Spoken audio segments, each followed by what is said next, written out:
Black parents, you fight so hard to get your kids into the greatest schools that you can imagine possible. And oftentimes those greatest schools that you can imagine are the ones that are not in the so-called hood. Those are the schools that are either in the suburbs, or they're private schools, or they're selective enrollment schools. These are schools where you think that you could put your kids into the safe harbor of high achieving students, a sea of high achieving students, and high academic performance. So these look like it's the promised land. But is it really? We're going to talk about it today on today's Freedom Friday show.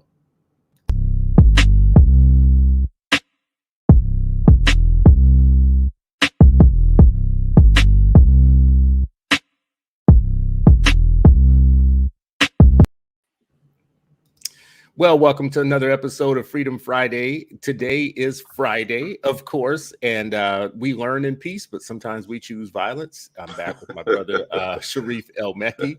He's laughing because I choose violence at least 3 times a day. This will be my first one today. It's still early. It's still early. It's still early. I got 2 more times. Joy Jones, morning to you too. I see you have just come in. We got 3-4 people jumping in. Like, share the show, send it out to your friends and family, because we're going to get into it today, talking about these schools that we think are the safe harbor for our kids. Sometimes that they're not. When I say these schools, I mean selective schools, schools that are outside of the hood, or schools that are either private, or some sort of special school like magnets, or just whatever we think is the shining school on the hill where we could put our kids and it's going to all go well. Sometimes that's not the case. Good morning, Vicky Redmond. See you there coming in. Sharif, brother, how are you doing this morning? Doing well, man. Great to be here. Happy Friday. Friday's always special days. And yeah, looking forward to the show and this weekend. Well, apropos to the show, you and I just were in Indianapolis. So people, to the folks of Indy, thank you so much for hosting us so well. Naptown. Yeah, I didn't even know what Naptown was, but there we were in Indy, and we did a show at the Madam C.J. Walker Theater, which was amazing. It was a beautiful theater. We were well hosted, well received.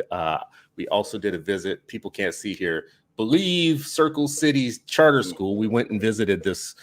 We visited a couple of schools, but I want to talk about Believe specifically. Number one, because I've talked so long about the belief gap, and closing the belief gap is the first gap we need to close. We talk about all kinds of other gaps, like the achievement gap, or the opportunity gap, or the wealth gap, and blah, blah, blah, all those, whatever. That's great. But the belief gap is, to me, the most pernicious gap that affects our young people, which is the difference between what they're capable of doing and what the adults in their lives think that they're capable of doing. And there's a big gap between those two things. At Believe Charter School in Circle City, or Believe Circle City Charter School, I should say, it was just obvious to me that this was a small, intimate environment where the kids felt cared for. Everybody knew their names. The school leader was strong, effective, motherly, caring, nurturing. These kids had people checking in on them all the time to see, how are you doing? Not just in school, but outside of school too. We met with a total of 5 students that we got to speak one-on-one with, and it was amazing. It was just, I felt great about it. How'd you feel, Sharif? Man, I loved it. But I think that's my favorite part. Sometimes it's hard going in other people's school now that I don't have one. I'm just like, oh, I miss it so much. But I was able to manage my emotions while I was there and just really be in the moment.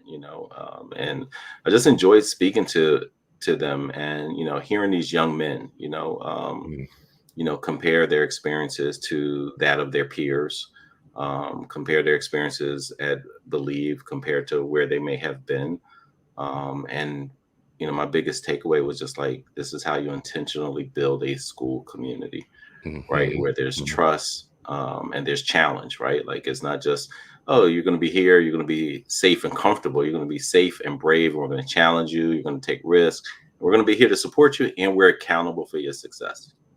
That's the adults feel like, no, I'm actually responsible to, for outcomes. I am going to push and challenge myself, and I'm going to push and challenge you. But the students responding and also saying, yeah, but I also have ownership. I have agency, right? That was 3 of their pillars was agency, acceleration, and autonomy. Look at you remembering all the pillars of the Triple school. A, baby, triple A. Look at you. Look at you. Yeah, I mean, but I Yeah, think, yeah. and it wasn't just something plastered on the wall, because a whole lot of people have beautiful words and beautiful websites Mhm. and beautiful posters. But I could hear that even before I saw it on the wall through our conversations with these young men. They had nothing but real talk for us about how they had maybe had some stumbles before they came to the school. They experienced some things at home. The pandemic has, kind of just generally depressed a lot of our kids in some ways. But to know that school was a place where they would be nurtured and cared for made it easier for them to see it as a place to come. They wanted to be there. They wanted to be around. This was family to them. And I love it. That's the feeling we should have in all of our schools. It's apropos for our subject today. So it's a good transition into what we're talking about today. Before we jump in, though, Natalie Hester, good to see you. Good morning. Elaine Wells, Sister Wells, thank you so much for sharing the show. Sister Wells is sharing the show out this morning with multiple people, and we hope that they come in. And if you are here and stopping by, say good morning in the comments. And if you have any questions, thoughts, or things that you think would make the discussion better, drop it in the comments. We'll take a look at it. So, Sharif, I asked you, what did you think about we should talk about today? And you said, well, let's talk about this situation with selective schools. And it's kind of a multi-pronged discussion because there's different pieces of it. So we have selective magnet schools, we have suburban schools, we have schools where it's just not easy to get in, and it takes some effort for parents to get their kids there. And the idea is if you can get your kids there, their life will be better, their outcomes will be better. So parents go through all kinds of stuff to make it happen. They pay for more, they pay for a bigger mortgage. They move across town. They go through pretty rigorous magnet school application processes or whatnot. But it doesn't always end up to be the thing that they wanted it to be. You sent me multiple articles, looked through them. Several of them are about Black people, Black students talking about their experiences in these schools, in mostly white schools when they get there. And the experiences are kind of heartbreaking, gut wrenching. So what about this topic to you resonates with you the most, and why do you want to talk about this as a topic? Yeah, I mean, I think there were a couple things all happening at once that really made me so it was on my the front of my mind as I was thinking. So one, Philadelphia school district leaders are revamping the magnet school application or acceptance process, removing some of it from principals or leadership teams managing it tightly and deciding who can come to those schools. And then I started thinking about, okay, that's cool. And also saw people's responses, like, well, what about the kids who worked hard? But meaning that are you implying that, Black kids don't work hard? Because in these schools, in these selective public schools, there's a distinct difference between what the overall city demographics are and what these magnet school demographics are. So in a place like Philadelphia, where the vast majority, probably 70-80% of the students are students of color, when you get to these magnet schools, it's the Black and brown folks that are minority. And like, how does that happen just in these schools? But I also think about neighborhood schools. So if we have however many, magnet schools and criteria-based schools where you might have to do interviews, so people are like, oh, are you a right fit? Some of these schools start really young. And so elementary school kids, you may be penalized because you missed too many days, even though you can't get yourself to school. So whatever it is, if your parent has multiple schedules or this or that, I know someone who couldn't get into the school, and David Hardy talks about this a lot. Their child couldn't get in, even though they had amazing everything else, but they missed 6 days of school or something crazy the year before. So like, nope, that's what kept you out. But then I also thought about neighborhood schools, right? And so like, all right, these are places where, they're like, oh yeah, we can take the so-called elite from that community, but the neighborhood schools are not invested in. But the biggest thing that was just vexing me was and this is like for all, whether it's private school or just any of these spaces that's, as you said, looked at as safe harbors, what's the Black experience there? And it made me think of last year when there were a lot of folks, both at colleges, high schools, youth were starting to talk about, this is my experience at. And so if when Instagram was when I first saw it, it was like black at main line or something, or black on main line. And they were talking about mainline schools, which is one of the wealthiest places, not just in Pennsylvania, but around the country. There's a string of private schools, and there's some black and brown students who get there, and they're talking about their experiences, and it is just gut wrenching, as you said, to not only read it, but then to also to not be surprised. I was thinking about that. Like, I'm not even surprised, and that hurt over on top of it. It's like compound gut wrenching. Yeah, and it's got to be even more gut wrenching for parents if you think about it,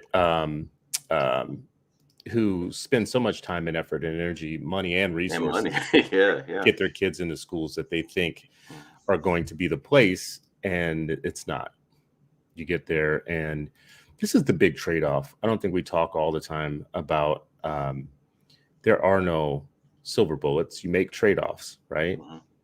So there are parents that want heavy academics because they know that academics that lead to college is a pathway for getting your kids to good in life. Like if your goal is to get your kid into adulthood doing well, you want them to be around other kids that are on track to go to college and do something good in life. Okay, great. And they're like, it's less distractions, but they're looking at distractions in a narrow way, maybe, What do you mean by that? Like, say more. So they're like, hey, you know what?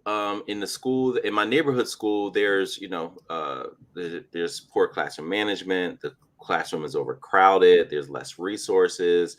Students may be disengaged. Hell, the staff may be disengaged from the students, which is usually the driver of all of that. And so then they say, well, let me go and put you in this, Tony private or suburban school. But then the distraction becomes the anti-Blackness. That's the needle that just constantly gets, it's like an intellectual gut punch every moment of that young black child and children, right? And so then we were talking about right before the show, then there's so many students who are experiencing these, this anti-Blackness distraction. And they say, I haven't shared this with my family because I know all the sacrifices that they made. So then we have children who are holding all of these experiences within and just trying to navigate. They don't want to let their family down. They know about all the sacrifices. They know how proud their family is of, oh, my child is there. And, that's a great school. And it's a blah, blah, blah, blah. And meanwhile, what's that child carrying? And are they really reaching their full potential? Like, it's in so many spaces that we just will never realize the full potential of our Black children being actualized because they're in school. Like, that's crazy. That's the goal too, though, right? Yeah. That's the thing that we want. So when you're saying so many of us aren't achieving that, and it's like, but that's the reason that we fight so hard. And the thing about, we may think that they're doing it because they may have like just great scores and they're there and they're participating in extracurricular and they're leaders and they're respected. And you know what? That's still not their full potential because it's being limited because all of the just internalized racism and oppression, that they're experiencing. Which, we're going to keep talking about this, but a lot of people don't believe that. A lot of people believe that the program. I mean, it's, we have some of our own skin folk who are out here talking so often about you are not oppressed. You've never been oppressed. Microaggressions and safe spaces. That's just a bunch of snowflake stuff and all that stuff, which to me basically is a level of self-hatred and hatred of Black children that I think we need to examine where that comes from. Because meanwhile, you have other people who are like with their own children, with white children, who are making sure that they try and create every safe space for their own children, to the point now where what we've said over many weeks now, over many weeks now. I mean, for those of you who are listening, let me just let you in on a little story that Sharif and I were talking about today, because I'm collecting these stories. So there's a book called The New Kid, which is a book that examines the life. It's a funny and illustrative book about a Black kid who's trying to fit in a new school, and he's the new kid, and it's a Black kid who's having some adventures fitting in type of thing or whatever. Award-winning author, award-winning book, got the Coretta Scott King Award, author was invited to come and talk to students at the KDISD Independent School District in Texas, and that now has been revoked.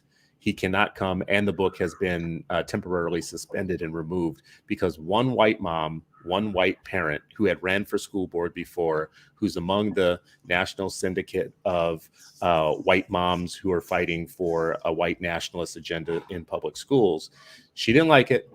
So she took it to the board. She started a change.org petition. The petition was so bad that it got removed from change.org for violating community guidelines. That's how obviously racist some of these things are.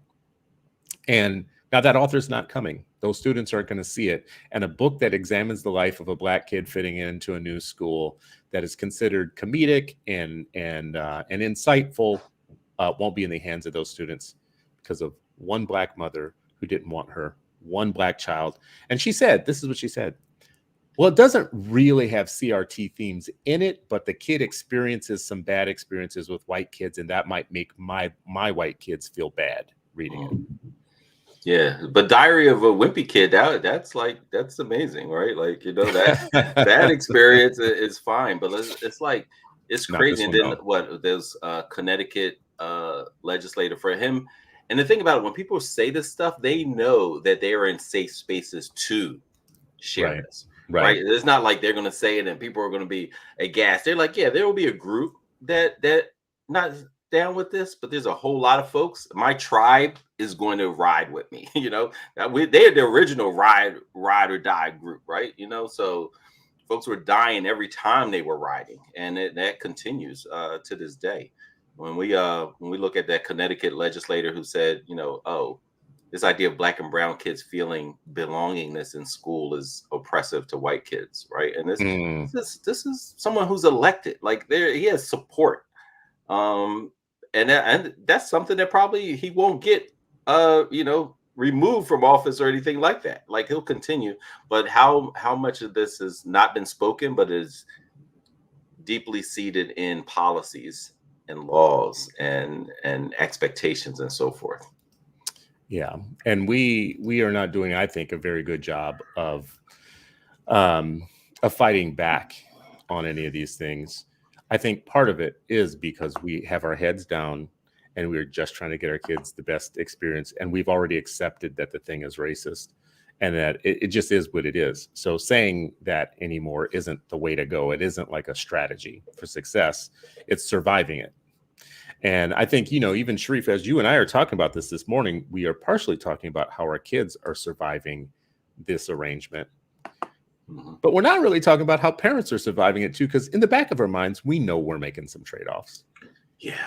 We have some worries. We know that when we put them in one of these schools where we know they're going to face all kinds of micro and macro aggressions, we know we're making that trade-off.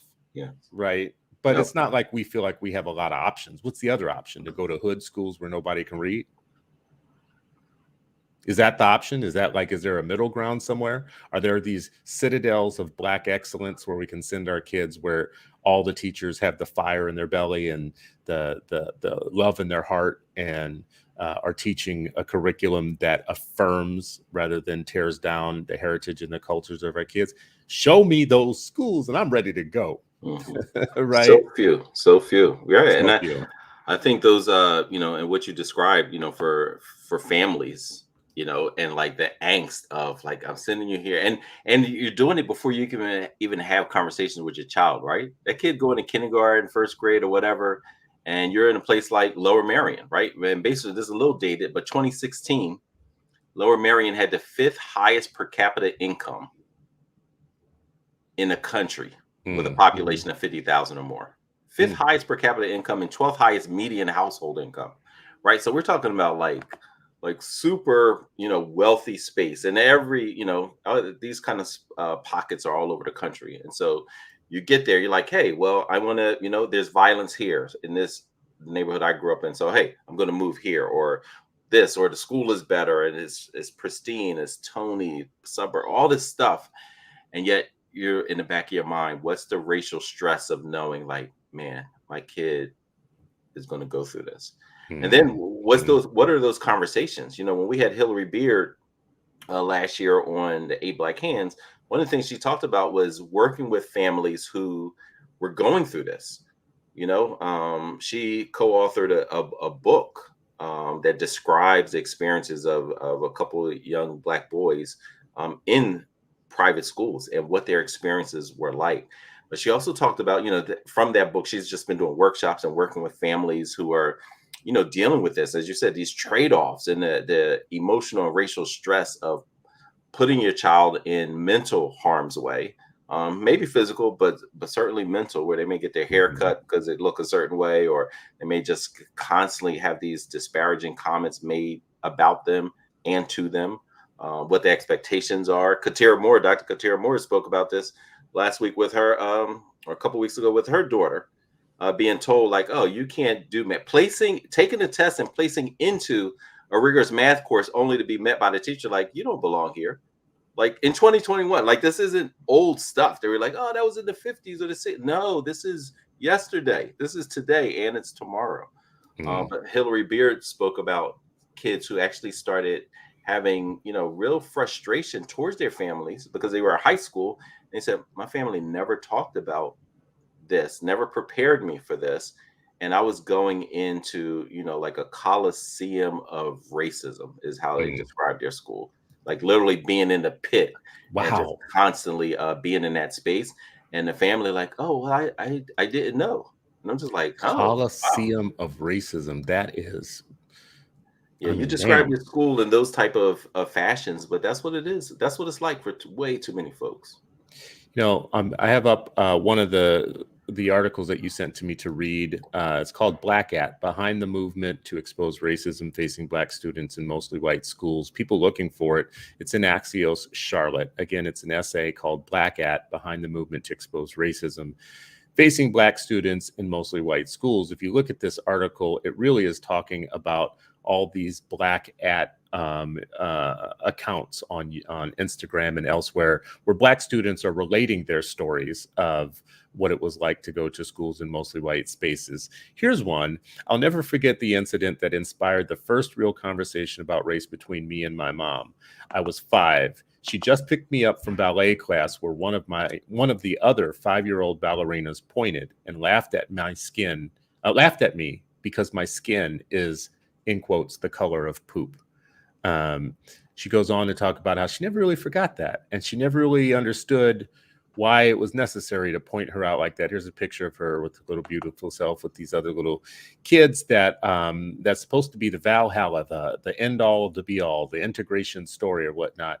In 7th grade, an 8th grade student got on the bus and screamed, "Hey, nigga, your granddad picked the cotton in my shirt." 7th grade, right? You think, oh, what's the big deal, Chris? Just get over it. Life is hard. Kids say all kinds of bad things to people. Now, someone might tell you that.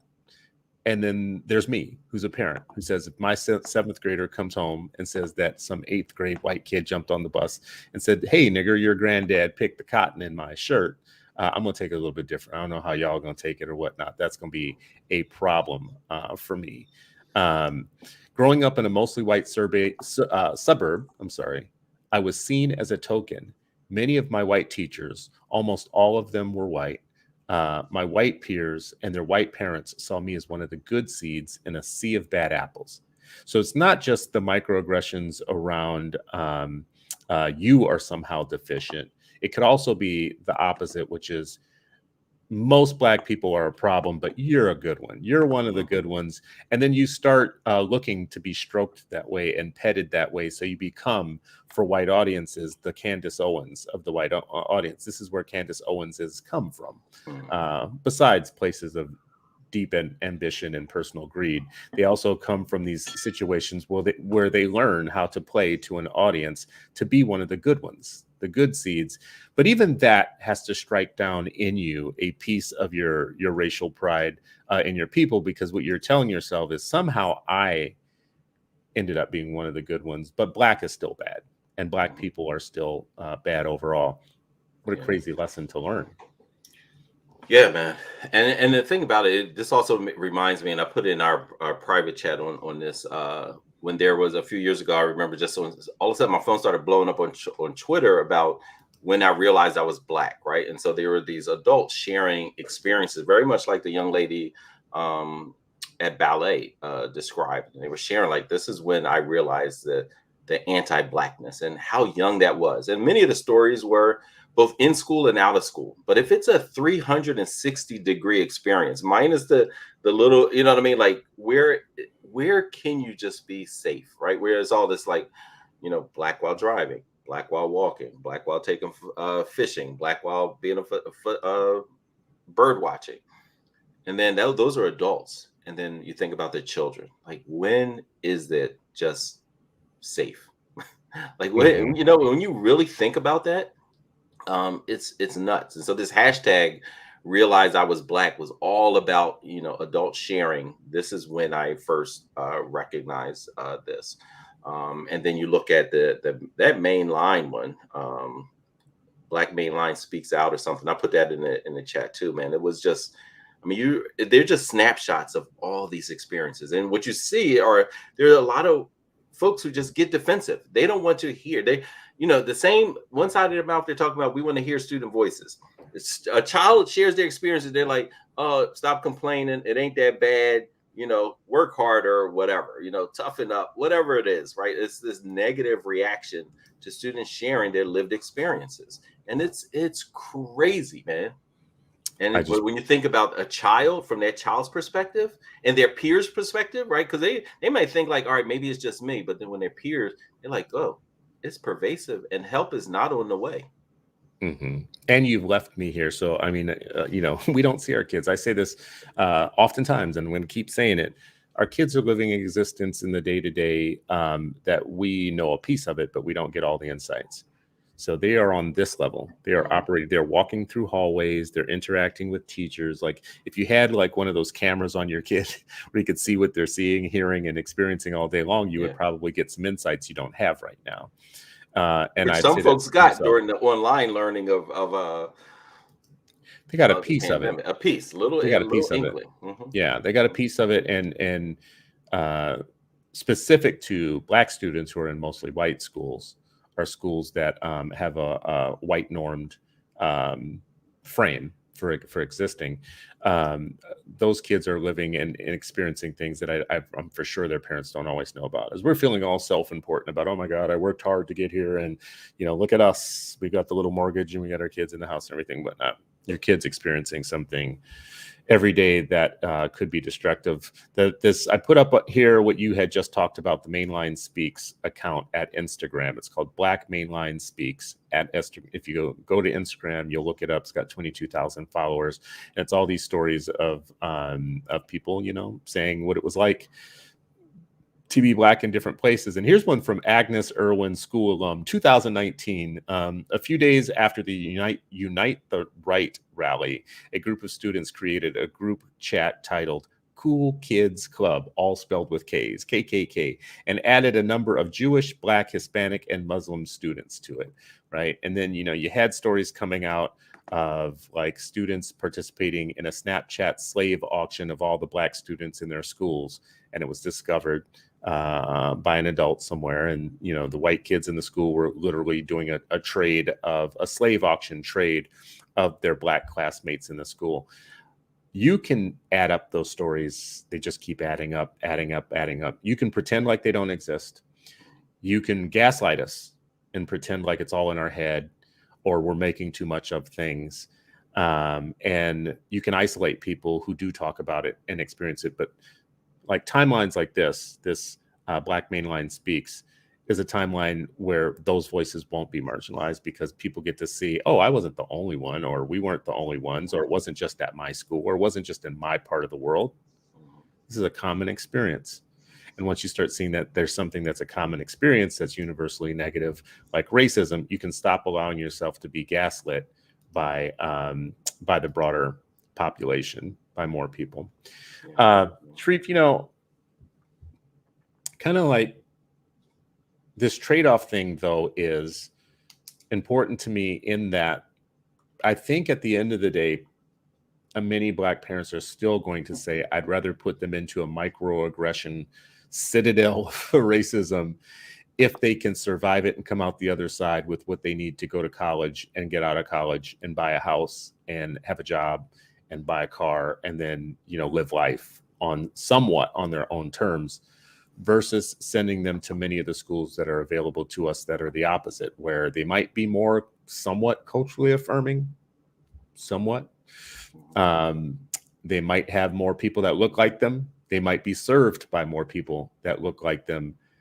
But there are far fewer people coming out of those schools who are going to go to college and get a house and then live life on their own terms. What do you think about that trade-off? Yeah, I mean, I think that's a very deeply what people are wrestling with, and I think I would imagine that a lot of families how they're thinking about a part of the calculus is, what can I supplement? Like, this is going to be their experience. Okay, what can I supplement? If they go here, can I supplement experiences that support their positive racial identity? If you go here, am I going to supplement, the academic, the sense of belongingness, right? Because, and mind you, it may be a little bit, more diverse in the other districts, but it doesn't mean that it's going to be, fully like, there's still, you're probably not going to see a Black teacher. You're not, it's still unlikely in far too many places. California, half of the districts don't have a single Black teacher. Wow. Maybe half of the schools in Pennsylvania, half of the districts, not a single teacher of color. Right. And so it may be in those, you're just, I think, just grappling with so much on top of everything else that, that families are working with. This is also something. And so when you're talking about racial stress, it's not just, oh, this is what I'm experiencing as an adult in my job or with my landlord or with the police or with the political apparatus. It's also, here are my children. Yeah. Oh, here are my multiple children. Oh, here's my neighbor kids, right? Because we take on the stress of the people we love too, right? So it's like the community's children and what they're going through and what can we supplement. And this is why, listen, shout out to like clear-eyed educators in schools who are saying, like, no, not in my watch, that children can find actually a safe harbor in that coliseum of hatred, that in that, even if it's just in that space, even if they don't teach that person, but they're there. But that also adds to the stress of that lone and lonely teacher of color, right? Because they feel a responsibility. They feel like, oh, I have to actually protect and serve in a way that's intellectual, academic, emotional, spiritual, cultural.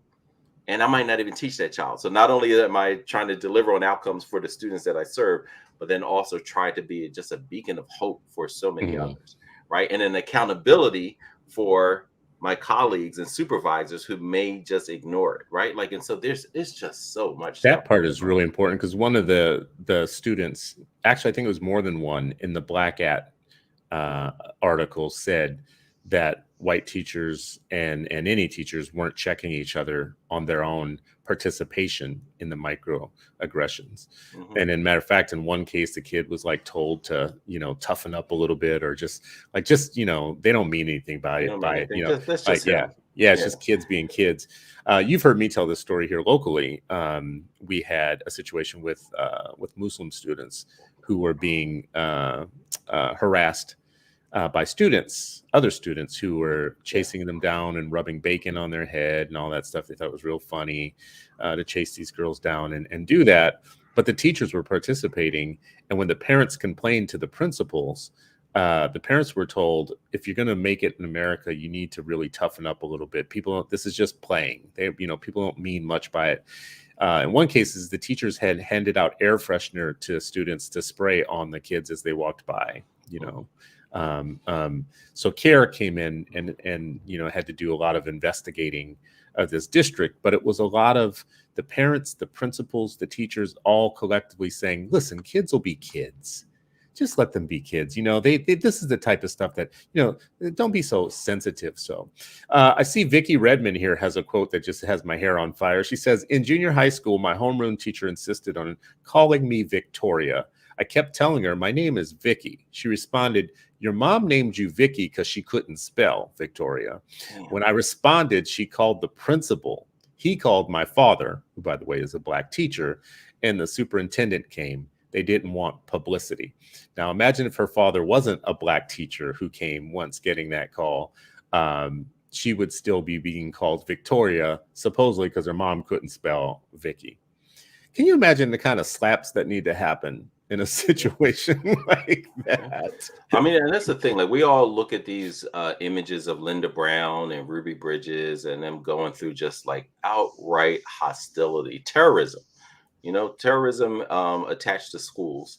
And for some reason, we think like it all just disappeared just because we don't have those images. There's a veneer that's placed right on top of that. And like those images prevail. It's the experience prevails. It looks maybe a little bit differently, not as public, 60 Minutes and Dan Rather, they're not, stooped out outside with, paratroopers and all that, but the experience, the psychological beatdown that so many children of color experience in what is supposed to be in a civilized place, a school, a community.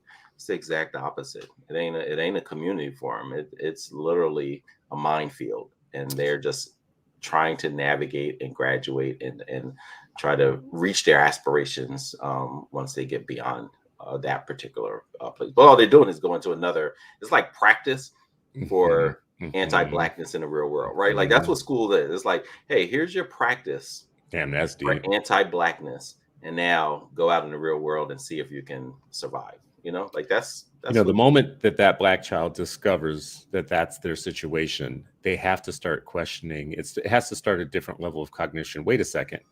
This idyllic place where I am, the school where all the kids are, where we're supposed to play and have fun, for me, has this additional thing. I just learned that 5 minutes ago, right? Like, let's say the moment a kid discovers they have this microaggression that starts shaking the foundation of their place there, they have to then wonder about the people who put them there.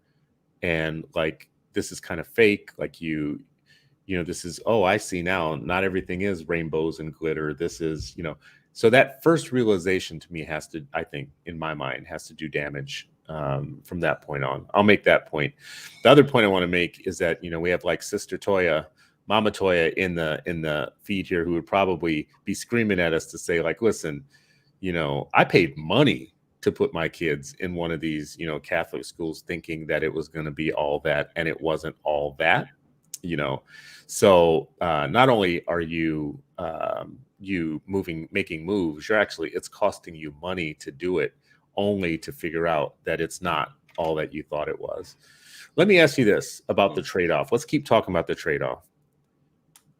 You think maybe it's a okay deal if we put them into schools where we know that the academics are going to be high and strong and college-bound academics, and that their chances of getting to college and beyond is very high, even though they're going to have all these microaggressions? If we just, on the flip side, supplement, I heard you use that word, supplement at home all the stuff they should be getting that affirms them culturally.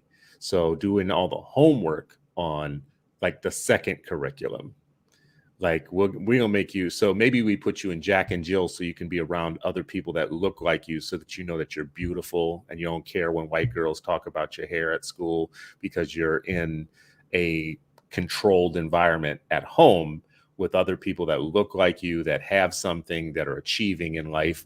Maybe you put them on a steady diet of Black power literature at home, and knowing and also equipping them with the skills. Maybe you let them in on the deal. Maybe you say to them, listen, this is a game. This is what we're doing.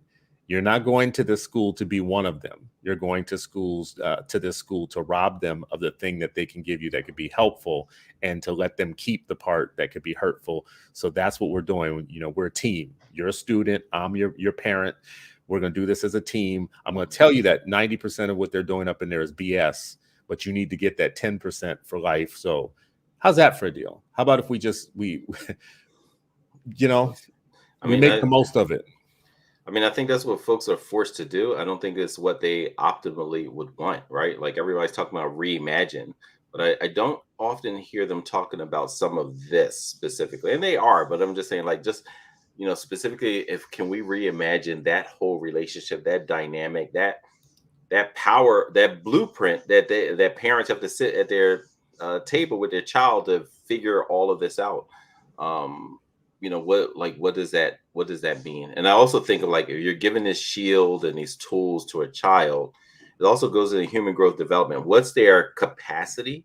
Like, when do they feel like they are, like, just treading water? When do they feel like I'm drowning? When do they actually have to feel like I got to put down some of this shield and tools because I want a friend? I'm 6, and some of the most important things for me is to have a friend while I'm in school, right? And so they may be more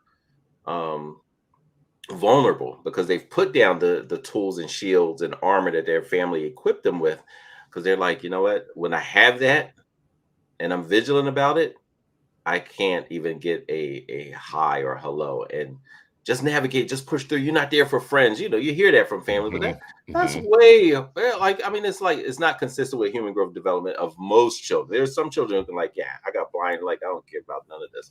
But when you're talking about, like, in masses across the spectrum, every child is different. But human nature is often that they want some type of companionship, some type of friendship. And so I just think it's I just think it's really, really hard in those circumstances, any circumstance, right? Like, it's and then they become their own little colony within a school. Like, they look for the other people like them, and then you have a white school where you have a handful of black students who have to be each other's kind of backup. Maybe, because some of those are, right, like, you may say, like, hey, we're in this together. The other one, like, nah, I'm not really like you. Like, you deserve some of this. I'm actually trying to fit in, and you messing my game up. You know what I mean? You do have some young black Republicans. You have some colorism. You have some lookism, classism.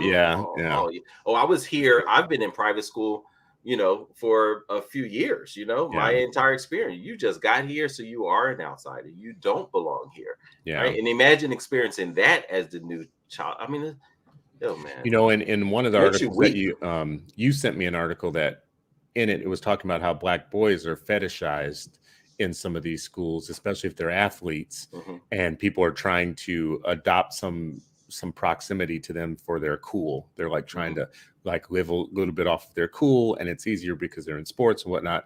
Black women, or black youth, women, female girls, are facing a different experience in those situations. Even when they're athletes, they're not getting the same accolades. It's not cool.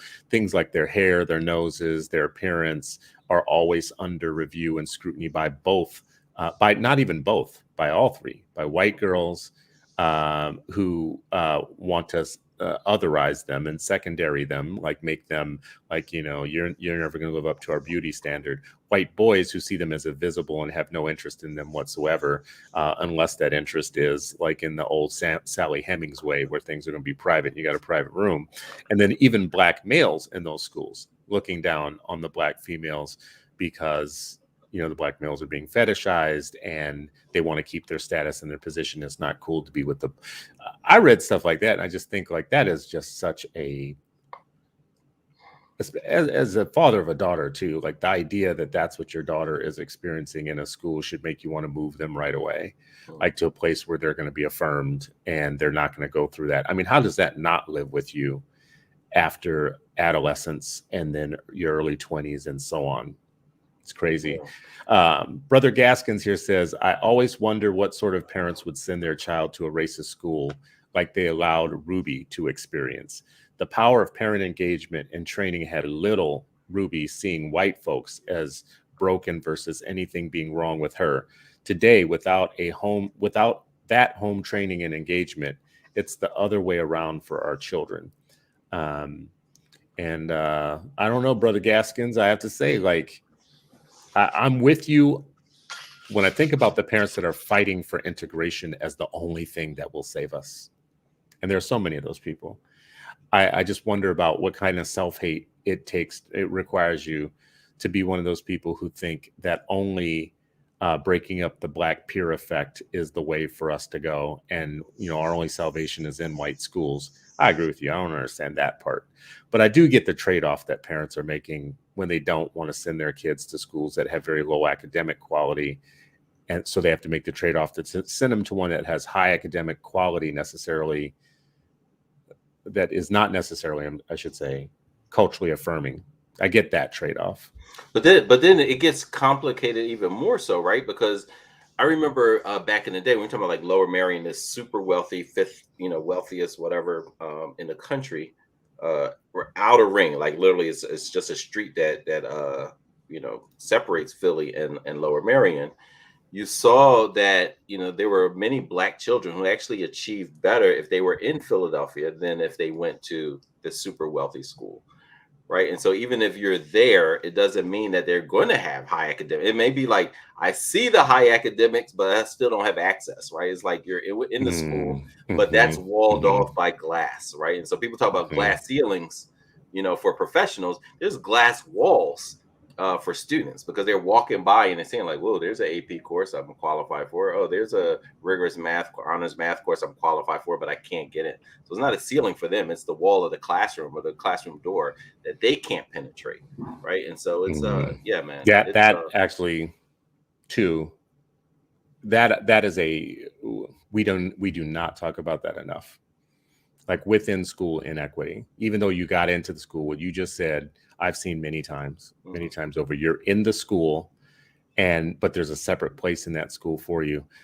Minneapolis, I'm going to call you out. In Southwest, one of my first visits to Southwest High School, which is the wealthier, whiter Southwest Minneapolis high school in the part of town that people want to live in, where you have the lakes and the nicer houses or whatnot. That high school, a student actually was my first invitation to come there, who said, I want to show you something. And I came to the school, and the Black kids and the white kids would come through the same front door, or one of multiple front doors, but they would go different directions once they got in. And all his friends were going the other direction. He had Black and Latino friends, and they would go the other direction. And there was a hallway in which they would go to that had a second building to it.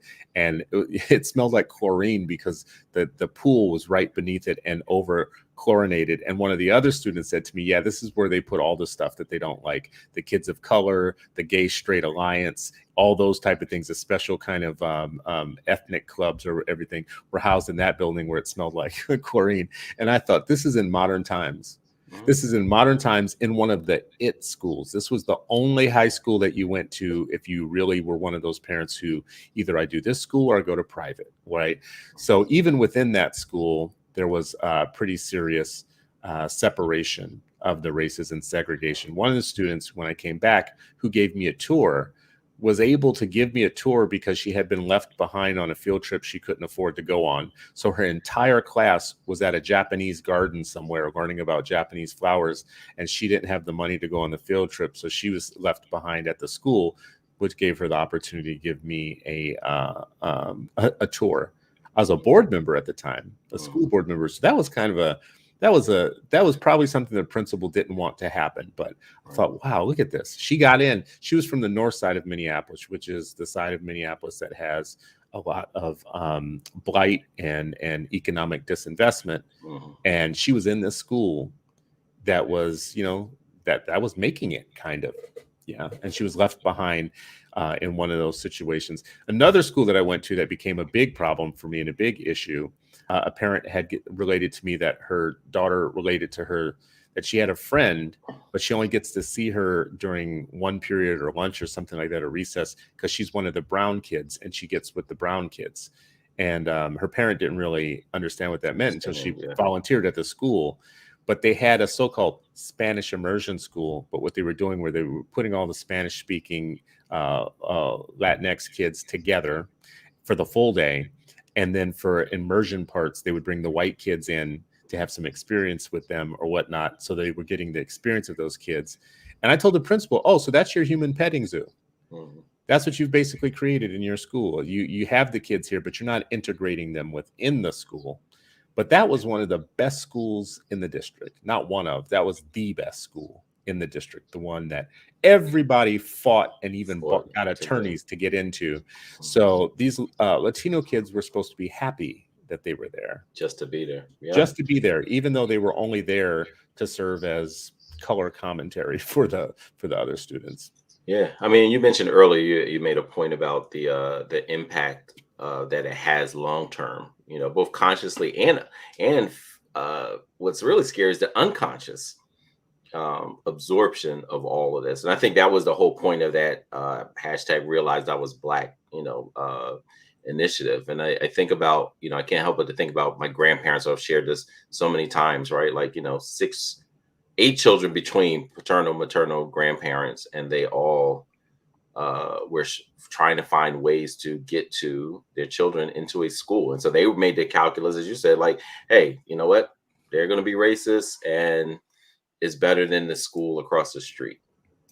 And we'll supplement as much as we can. But I remember, look, my mom got kicked out of boarding school, I think in 2nd grade, right? My father talks about his experience, and his siblings talk about their experience in Catholic school. My mother and aunt as well, right? And so it's like it's never ending. There's no such thing as like, oh, it's okay now, or this is it. Like, just the vigilance that's required is unbelievable when you really wrap your mind around. Like, it's almost like the action. Talking about Mission Impossible. Black child going through school, intellectually, culturally, emotionally safe. We don't need a movie. We got reality. That's Mission Impossible. That's it right there. Yeah, just to get into a school where you can be affirmed. Yeah. Listen, this is to me, all of what we've talked about today, to me, is a big call out for a apolitical cultural education movement.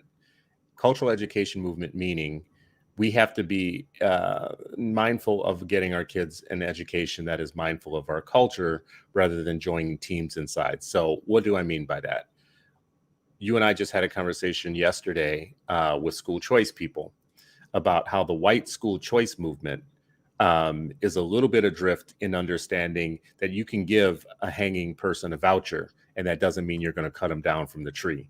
Meaning we can get kids out of the mainline racist, classist system of education, the public education system, but what's waiting for them after that? Are there all these culturally affirming Black private schools that are just waiting for us? Here's your voucher, out the pan and in the fire, right? Hey, you got a voucher though. Right. You got a voucher, and this is where I think they are so short-sighted, and they need to they need to talk to Jesus just a little bit, in that they give you a voucher, which is a ticket out the door, but they don't put the financial infrastructure in place for you to build your real freedom. Your real freedom isn't the voucher. That's not even your real freedom. That's the door to freedom, but it's not the actual freedom. The actual freedom is to own the means of production and education for yourself, to build Black educational capital. And that's not already built. So you can get the voucher, you can get out of the mainline system, but what's waiting for you? Is there some? There isn't. We already just said that. There isn't some large national network of private schools that are affirming of Black students, that understand the history of Black pedagogical interventions, that have worked with Black students, all the way throughout that doesn't exist yet. So it's great to put all your money into just changing the law or just getting you a voucher. But if the only thing is waiting for you is a whole bunch of culturally incompetent white private schools, no, thank you. That's a half plan. That's a half step. That's pulling the knife out from 12 inches to 6 inches and calling it progress. We're not interested in that. And on the flip side, though, the public school zealots, the people who think that public schools are temples and religious people, they're religious about these public schools. Yeah, the public goods and all that. Man, y'all are some idiots. But anyways, like that group of people, integration. Just instead of trying to get out of the system, why don't we just fight to make it better? I've heard that in the last 3 days from multiple white liberals on Twitter who are saying, I don't disagree that the schools are kind of racist or can be, but I had a great experience in them, and they're for all of us, and they're for the greater good. So let's just stand together and make them better. For me. Yeah, work for me. Let's stand together and just make them better for you people. And integration will be the thing. We'll just integrate. We'll integrate white suburban. Nicole Hannah-Jones, again, her and Neil McCluskey. So one's an integrationist for public schools, the other's a private school people. They're arguing online and Twitter about it, and they're both wrong. Because she's like, well, why don't we just, break down the boundaries and send kids to suburban schools and mix all the kids up and whatnot? nothing there either about cultural competence. Just because she ended up at a white school in Iowa where she was amongst all white girls and white people, and she feels like that's what made her successful in life and got her to being a MacArthur genius in life, just because that was the experience she had in Iowa, racist ass Iowa, does not mean that we want to send en masse our kids to culturally incompetent white public schools either, right? So they're both wrong. They both have a problem. Both of them have something I agree with. I agree with good percentage of what Nicole is saying and a good percentage of what Neil is saying. And I both think the fatal flaw in both of their premises is neither one ends up with culturally competent schools made specifically designed specifically to reverse many centuries of built up science, racial sciences that have marginalized Black people specifically, not as people of color or any other thing. The anti-nigger machine of the United States actually has not been dismantled. And a good part of that machine is the training of our young people in their early years. And this country, like most parts of the colonial empire, have seen training the young as the first step in creating slaves, period.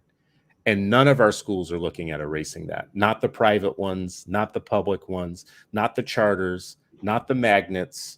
None of them are taking on that specific problem. They're acting like we're in some post-racial society, like racism ended at some point, magically anti-Blackness ended at some point, and now we could just all choose the same thing. We can act as if the white family next door to me, we're on even grounds, and we should all just at this point work together and fix. No, what that would be doing is that would be doing a cultural and an intellectual lobotomy on people so that they forget their oppression, and that's what all of this is about. This anti-CRT stuff is about erasing the details of history that would remind us of where we are today and how we got here. The let's just integrate would be a way of letting the good white liberal, the white moderate that King talked about, off the hook for doing any hard work of actually giving up and sacrificing some things. They'd rather say, instead of giving you a ticket out of the system that works so well for us as middle-class white gentrifiers who vote for Obama, instead of giving you some out from that, why don't we just include of you in our gentrifying schools and we'll integrate you in? They'll still be 90 to 80% white, but at least we're letting you in, and then we'll break up all that nasty Black pathology that you guys have when you're together by bringing you in the white lights at the grace of us. Man, we're getting a raw deal on all sides. Like, this to me is a big example of we need something for us, by us. Yeah, this has been a sobering conversation. Like, man, I mean, but it's like, when you think about it and like what this actually means, and when people have these experiences, like, oh, it worked for me, and I'm just like, I hear what your experience was, and I can tell you my experience was actually about in a school that was, the genesis of it was for the success of Black children. It wasn't, the genesis of it wasn't anti-Black, and they're like, hey, we're going to change the window curtains and make it a little less, anti-Black, or we're going to just, eat around the edges and make it, we used to eat that hot oatmeal all winter, and grits and cream of wheat. Like, eat around the edges till it cool off. That's what the experience in a lot of these educational spaces is like. Eat around the edges, incremental, plod along. It's okay. Stop being so angry. We are making progress. All of that, and people really need to listen. Especially the white folks who are in these spaces. Like, you need to listen to what Martin said about moderate, white folks, because you may call yourself that, or progressive. Listen to Malcolm of his many conversations about the liberal white folks, and what that means, and the impact, and find out and really reflect on when did it actually change in society, because those things that they warned you of and us of, are still pervasive. And I would say to families, please just keep talking to your children. There's no perfect solution. I wish you could tune in here. We like, hey, do this. Every child is different. Every situation is different. Every circumstance, all of that. Please talk to your children, not just how was school. Ask them, When did you feel the most respected today? When did you feel marginalized? When was the time that you cringed? When was the time that you felt proud? When was the time that you felt accepted? Ask questions that have to, kind of help a child process and reveal, so you can get more of that insight of an experience that you are not there, as Chris said, like you're not that camera, you're not there, you have no drone. As much as you want a helicopter, you can't drone a child in school. And so ask the questions that go beyond how was your day, how was school, what'd you learn. Save that for the end. First questions are, how are you feeling? When did you feel at your highest level, and what were your low points and why? And who helps you feel your best? Who challenges and supports you? Who makes you feel loved and the sense of belonging? Who protected you last week? And who did you feel abandoned you? And get the child to start thinking about those questions, because some of them, they may not even have the words to describe the oppression that they're experiencing. I love that. I think actually parents probing further what you just said and asking better questions is something we're not trained to do. So I think we need to hear that more. Having examples of what those questions should be. There's a lot of like, hey, how was your day? Good. Oh, yeah. Oh, okay. And then that's it. So these deeper questions of probing, no, really. Let's talk further about like, let's rate your day. What would you rate it on a 1 to 10? And why? I'd rate it as a 5. What? A 5? Where did 5 points go? Let's talk about this, right? That starts a conversation. And what would it need to happen for it to get to an 8? Like right. what would have had 10, right? Bro, let's think. Okay. Yes, absolutely. Absolutely. Michelle Johnson put in the comments, she pulled out one of your quotes, there's no perfect solution. And I love simplicity. The simple thing I think that we're talking about today is exactly that, Michelle and others. There is no perfect solution if your goal is to, number one, get your kids an academic environment that prepares them for the world and gets them ready to be part of the ownership class rather than the owned class. There is no perfect solution for getting there, but there has never been any perfect solution for people, marginalized people in colonist countries ever. As a matter of fact, all of our roads to freedom have been improvised. So if we are not good improvisers, if we cannot improvise, and that is the reason you have jazz and you have hip hop and you have Black culture and you have Black style and whatnot, it's almost 90% improvising, always. And that's what we have to be thinking. I can't speak my own language. I'm creating a new one, right? Like that's right. That's right. If there's no way, there's my way, right?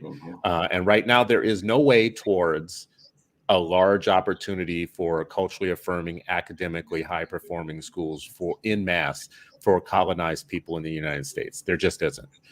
Let's be real about that. So all roads to our freedom are ones we're going to improvise for ourselves together, collectively, and as individual families.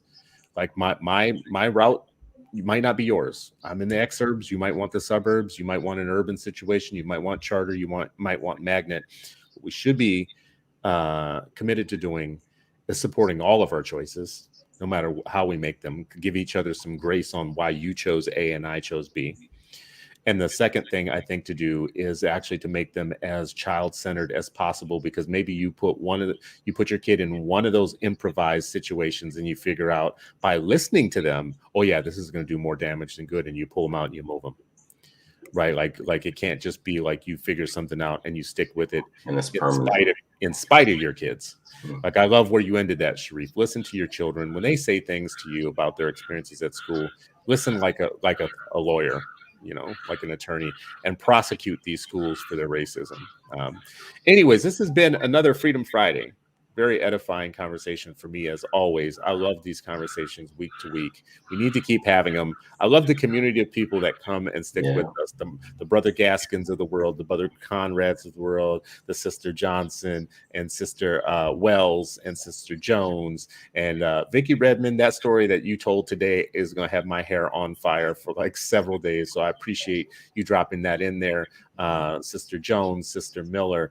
Thank you all for Mama Toya, definitely Mama Toya, always who's going to get after me for this particular show, I'm sure, because of her experience of actually paying for a school that was supposed to be all that and it turned out not to be all that. So Natalie, Hester, thank you guys so much. We'll see you next week on another episode of Freedom Friday. As always, this is Freedom Friday, but you are still not free. But hopefully you're freer after this hour with us than you were when we began. We love you. We appreciate you. And please share this show with